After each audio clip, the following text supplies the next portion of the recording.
La maldad según la ciencia y la religión. ¿Qué es la maldad? ¿Es algo inherente al ser humano o es un producto de su entorno? ¿Llevamos todos dentro la capacidad de hacer el mal? ¿Qué factores nos detienen o nos empujan a cometer actos malvados? Cuando pensamos en la maldad, nos surge una inquietante pregunta. ¿Hasta dónde puede llegar la maldad del ser humano? E inmediatamente vienen a nuestra mente episodios como la barbarie nazi, donde más de 6 millones de judíos y 10 millones de eslavos civiles fueron ejecutados por políticas de exterminio y persecución extrema, entre otros. Y tantos otros hechos trágicos en la historia de la humanidad, que han implicado la persecución y violencia sistemática contra grupos específicos de personas y la población civil en general, ya sea por motivos de raza, etnia, religión, creencias o estrategias políticas, como en Ruanda, Camboya, Ucrania, el pueblo armenio cristiano, los indígenas de América durante la colonización, entre muchos otros casos. A lo largo de la historia, la humanidad ha atravesado periodos de violencia que, en tiempos antiguos, afectaron hasta el 10% de la población, y en el siglo pasado, alrededor del 2%, reflejando una falta de coherencia en su propia naturaleza, pues mientras muchas especies protegen a los suyos, los humanos han atentado contra sí mismos. Con tales hechos tan impactantes, podría parecer que el origen del mal está en las estructuras de poder, pero en realidad también podría ser una tendencia natural del ser humano. Esto sugiere que, aunque otros gobernantes o líderes hubieran estado en su lugar, es posible que hubieran tomado decisiones similares al integrarse en estos sistemas. Visión desde la ciencia. Psicología social, comportamiento de grupos. Algunos experimentos sociales y estudios psicológicos han mostrado cómo ciertos factores pueden llevar a las personas a actuar de formas inesperadas o extremas. El experimento de Milgram, 1961. Este estudio demostró cómo personas comunes, bajo la influencia de una figura de autoridad, pueden llevar a cabo acciones que normalmente considerarían inaceptables. Los participantes, siguiendo las indicaciones de un experimentador, aplicaban lo que creían que eran descargas eléctricas a otra persona, en realidad, un actor. Esto evidenció cómo la obediencia a la autoridad puede llevar a conductas perjudiciales, incluso en contra de los principios personales. El experimento de Milgram se realizó en parte como respuesta al juicio del oficial nazi Adolf Eichmann en 1961. Durante el juicio, Eichmann argumentó que solo seguía órdenes de sus superiores y que no se consideraba responsable de los hechos ocurridos en su cargo. Este planteamiento llamó la atención del psicólogo Stanley Milgram, quien quiso investigar hasta qué punto las personas pueden obedecer órdenes de una figura de autoridad, incluso si esto implica actuar en contra de sus propios valores. Milgram diseñó su experimento para comprender mejor la relación entre obediencia y responsabilidad individual, analizando cómo la influencia de la autoridad puede afectar el comportamiento humano. El experimento de Stanford, 1971. El experimento de la prisión de Stanford, dirigido por el psicólogo Philip Zimbardo en 1971, fue un estudio diseñado para analizar cómo las personas adoptan roles de autoridad y subordinación en un entorno controlado. Se llevó a cabo en una simulación de prisión en la Universidad de Stanford, donde los participantes asumieron los roles de guardias y prisioneros. El estudio mostró cómo el contexto y las dinámicas de poder pueden influir en el comportamiento humano, llevando a la adopción de conductas inesperadas en un corto periodo de tiempo. También evidenció la facilidad con la que las normas sociales pueden cambiar en situaciones que refuerzan jerarquías y reglas estrictas. Este experimento fue influenciado por cuestionamientos sobre la relación entre autoridad y comportamiento humano en distintos entornos. Zimbardo diseñó el estudio con el objetivo de comprender mejor cómo los factores situacionales pueden afectar las decisiones y acciones de las personas, especialmente en contextos donde la estructura de poder es un elemento central. Neurociencia, bases biológicas de la agresión.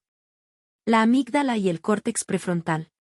Diversas investigaciones han analizado el papel de la amígdala y el córtex prefrontal en la regulación de las emociones, la toma de decisiones y la respuesta ante situaciones de estrés. Estas estructuras cerebrales están relacionadas con el control de impulsos y la capacidad de adaptación a distintos contextos. La amígdala es conocida por su función en el procesamiento de emociones como el miedo y la respuesta ante amenazas.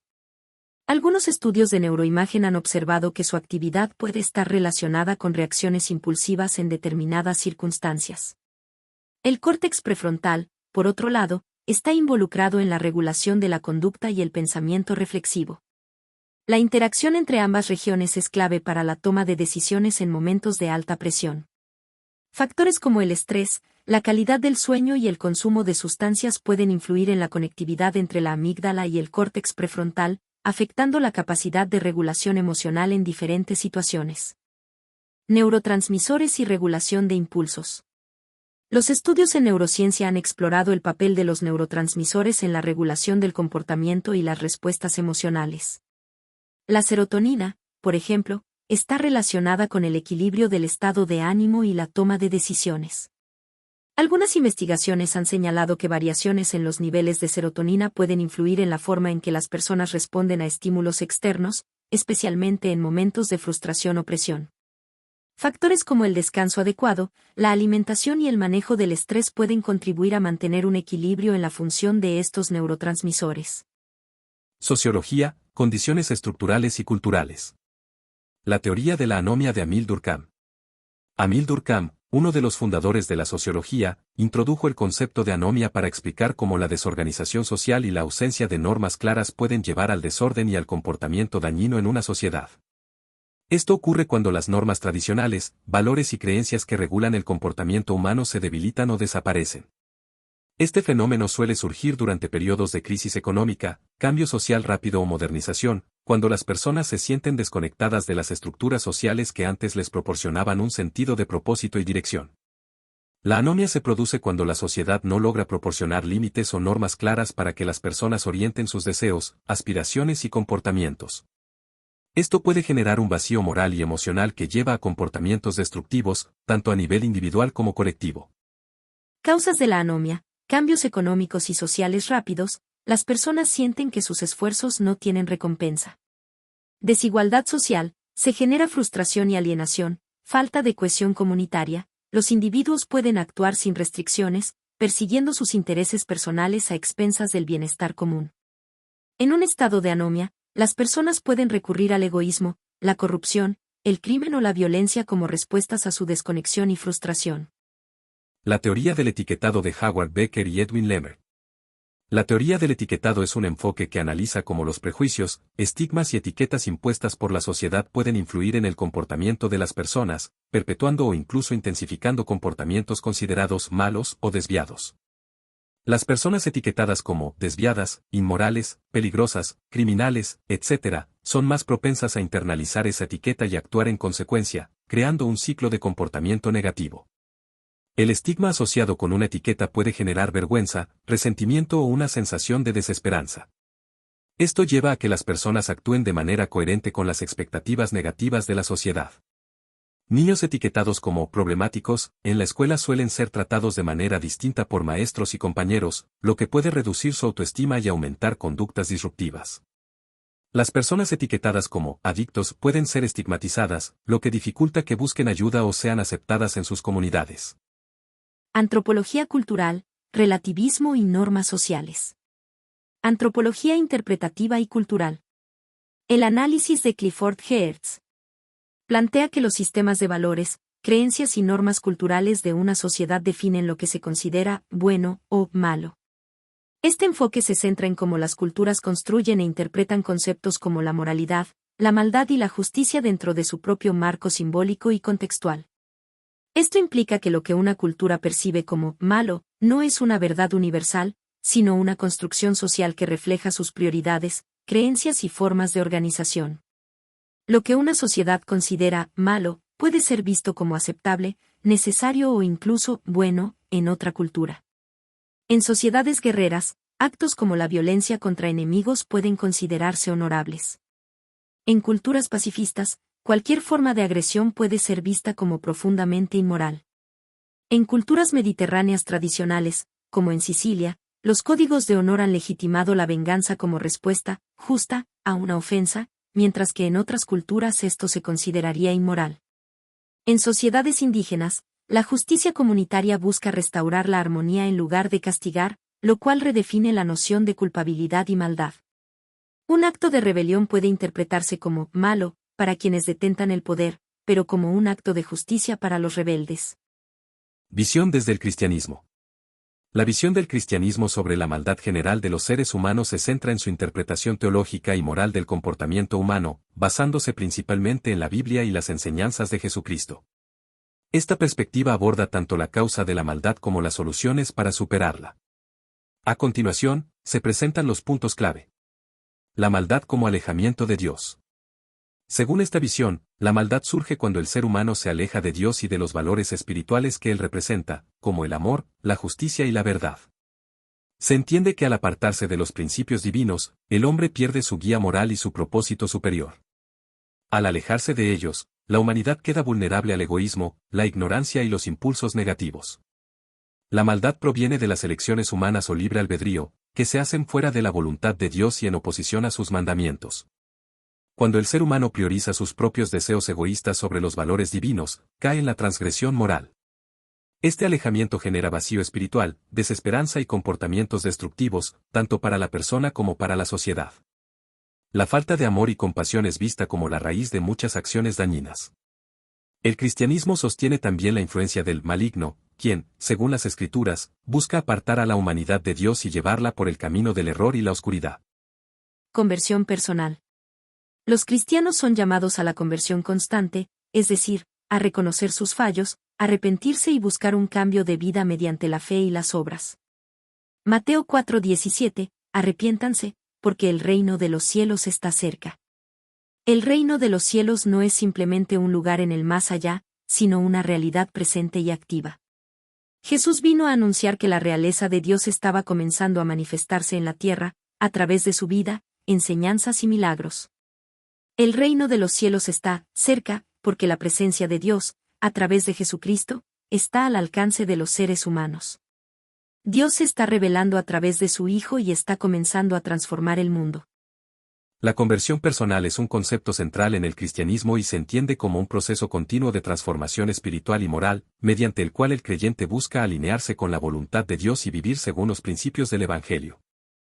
Esta conversión no es un acto único, sino un compromiso constante de crecimiento y mejora. La conversión comienza con una profunda introspección y el reconocimiento de las faltas cometidas contra Dios, el prójimo y uno mismo. Este reconocimiento se basa en la humildad, que permite al creyente aceptar sus errores y su necesidad de redención. El arrepentimiento no solo implica sentir remordimiento por el pecado, sino también tomar la decisión consciente de cambiar de actitud y comportamiento. Es un acto de volver el corazón a Dios, reconociendo su amor y su deseo de reconciliación con cada ser humano. La conversión implica confiar en la gracia de Dios y en la salvación ofrecida a través de Jesucristo. Los cristianos creen que Dios está siempre dispuesto a perdonar a quienes se acercan a Él con sinceridad y arrepentimiento. La conversión auténtica se refleja en acciones concretas. Esto incluye vivir según los valores del Evangelio, como el amor, la justicia, la honestidad y la generosidad. La fe, según las Escrituras, debe manifestarse en obras que beneficien tanto al creyente como a la comunidad. Santiago 2:17. La práctica del amor al prójimo. Jesucristo enseñó que el amor al prójimo es el camino para combatir la maldad cotidiana. Este amor implica empatía, perdón, solidaridad y búsqueda activa del bien. Mateo 22:39, ama a tu prójimo como a ti mismo. En el cristianismo, el amor al prójimo es uno de los pilares fundamentales del Evangelio, y es considerado el camino más directo para contrarrestar la maldad en el mundo. Jesús, en su vida y enseñanzas, puso el amor como el mandamiento central, considerando que, al vivir este amor, los creyentes pueden superar el mal, sanar las relaciones rotas y transformar la sociedad. El cristianismo enseña que la maldad nace en el corazón del ser humano, alimentada por el egoísmo, la falta de empatía, el rencor y la indiferencia hacia los demás. El amor al prójimo es la respuesta que Jesús propone para combatir estas tendencias destructivas. El odio y la violencia surgen cuando el ser humano se enfoca solo en sí mismo y se olvida del bienestar ajeno. Jesús enseñó a amar a los enemigos, a bendecir a los que nos maldicen y a orar por los que nos persiguen, Mateo 5:44, rompiendo el ciclo de violencia con el poder del amor. La indiferencia ante el sufrimiento ajeno es otro de los mayores males en la sociedad. Jesús, en el Evangelio de Mateo 25:31-46, muestra que la salvación y la condena dependen de si uno ha actuado o no con amor hacia los demás, especialmente hacia los más vulnerables, los pobres, los enfermos, los encarcelados y los hambrientos. El amor implica no ser indiferente, sino actuar en el mundo de manera que las injusticias y las desigualdades sean corregidas. Visión desde el espiritismo kardeciano. El espiritismo kardeciano, basado en las enseñanzas recopiladas por Allan Kardec, en libros como el Libro de los Espíritus, el Evangelio según el Espiritismo y muchos otros, aborda el tema de la maldad desde una perspectiva moral, espiritual y evolutiva. La maldad no es intrínseca al ser humano, sino que es consecuencia de la ignorancia, el atraso espiritual y el predominio de los instintos primitivos. La maldad como ignorancia y atraso espiritual. Origen de la maldad. Para el espiritismo, la maldad surge de la ignorancia del espíritu sobre las leyes divinas y morales, así como del egoísmo y el orgullo, que son considerados los principales males de la humanidad. No se considera que los espíritus sean creados malvados, sino que todos son creados simples e ignorantes. Relación con el libre albedrío. Los espíritus tienen libre albedrío, y la maldad se manifiesta cuando eligen seguir sus instintos materiales y egoístas en lugar de buscar el bien y la evolución moral. Las malas acciones son el resultado de un desequilibrio entre las pasiones y la razón. La maldad como prueba o expiación. La maldad también es vista como una etapa de aprendizaje en el proceso de evolución espiritual. Los espíritus que actúan con maldad suelen estar en un estado de prueba o expiación, experimentando y corrigiendo los errores de vidas pasadas. Las pruebas son oportunidades para superar las tendencias negativas, mientras que las expiaciones son consecuencias de actos cometidos previamente que el espíritu debe reparar. Evolución hacia el bien. La maldad no es permanente. Todos los espíritus tienen la posibilidad de evolucionar hacia el bien a través del aprendizaje, las experiencias y la práctica del amor y la caridad. El papel del egoísmo y el orgullo. El egoísmo como raíz de la maldad. Allan Kardec identifica el egoísmo como la principal fuente de maldad. Es el apego desmedido a uno mismo, que lleva a ignorar las necesidades y los derechos de los demás. El orgullo, que refuerza el egoísmo, lleva a la arrogancia, la intolerancia y el desprecio hacia los demás. Influencia de espíritus inferiores. Espíritus desencarnados. En el espiritismo, los espíritus inferiores, aquellos que no han evolucionado moralmente, pueden influir en las personas encarnadas, fomentando actitudes y comportamientos negativos. Esta influencia no es absoluta, depende de la afinidad vibratoria entre el espíritu desencarnado y la persona. Si una persona tiene pensamientos elevados y actitudes morales, está protegida de estas influencias. Mediumnidad y vigilancia moral. Las personas con capacidad mediúmnica deben ser especialmente vigilantes de sus pensamientos y acciones, ya que los espíritus inferiores pueden intentar manipularlos. La reencarnación como mecanismo de superación. Aprendizaje continuo. La maldad es una etapa transitoria que los espíritus superan a lo largo de sucesivas reencarnaciones. A través de experiencias de vida, los espíritus aprenden las consecuencias de sus acciones y desarrollan virtudes como la empatía, el amor y el altruismo. Reparación y progreso. Si un espíritu actúa con maldad en una vida, tendrá la oportunidad de reparar esos errores en vidas futuras.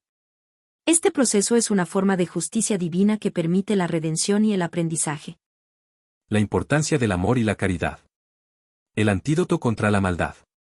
El espiritismo enfatiza que el amor y la caridad son las herramientas más efectivas para combatir la maldad en uno mismo y en los demás.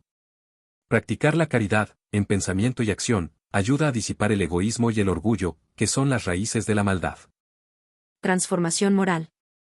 La transformación moral de la humanidad es el objetivo del progreso espiritual, y la eliminación de la maldad es un resultado natural de este proceso. Mundo de regeneración.